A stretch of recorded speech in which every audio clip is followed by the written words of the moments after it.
আসেন আমরা সূরাতুল মুলকের তাফসীর শুনি। সূরাতুল মুলক 29 পারার প্রথম সূরা। কত পারা? আয়াত 30টা। কয়টা? মাক্কি সূরা। মাক্কি না মাদানী? রুকু 2টা। জোরে বলেন কয়টা? এটা অনেক বরকতের সূরা, অনেক বরকত। বিষ্ণু বলেছেন মানিআতুন মিন আযাবিল কবর। মুস্তাদরাকুল হাকিমের হাদিস, বিশ্বনবী বলেন আল মানিআতু মিন আযাবিল কবর ইন্না ফিল কুরআনি সূরা। কোরআনে একটা সূরা আছে যেটা কবরের আযাব থেকে বাঁচিয়ে দেয়। সুবহানাল্লাহ। বাড়িতে যে বলবেন আল মানিআতু মিন আযাবিল কবর, কবরের আযাব থেকে বাঁচায়। কবরের আযাব থেকে বাঁচার দরকার আছে না নাই? নাকি আমরা কেউ কবরে যাব না? দাদা গেছে, বাবা গেছে, আপনাকেও যেতে হবে, ঠিক কিনা? কিন্তু আমাদের লাইফস্টাইল দেখলে মনে হয় না যে আমরা কবরে যাব। খালি আমার আমার বলি, বুক ফুলায় বলি এটা আমার, আমার হুন্ডা, আমার গাড়ি, হতে আলামু, ঠিক কিনা?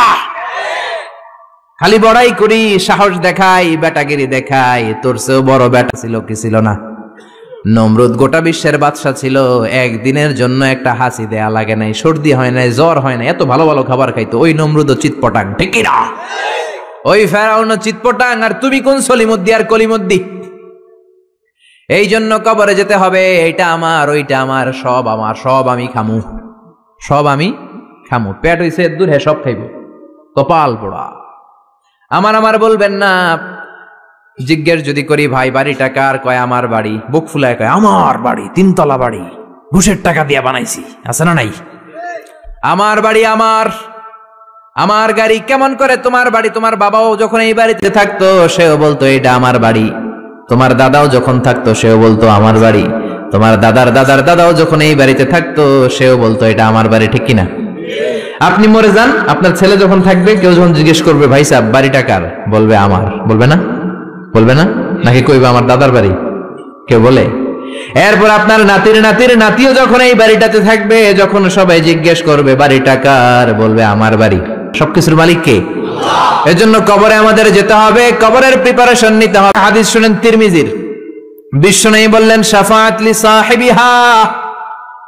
এই সূরাটা, এই সূরার তেলাওয়াতকারীর জন্য কিয়ামতের দিন সুপারিশ করবে। খুশি না বেজার?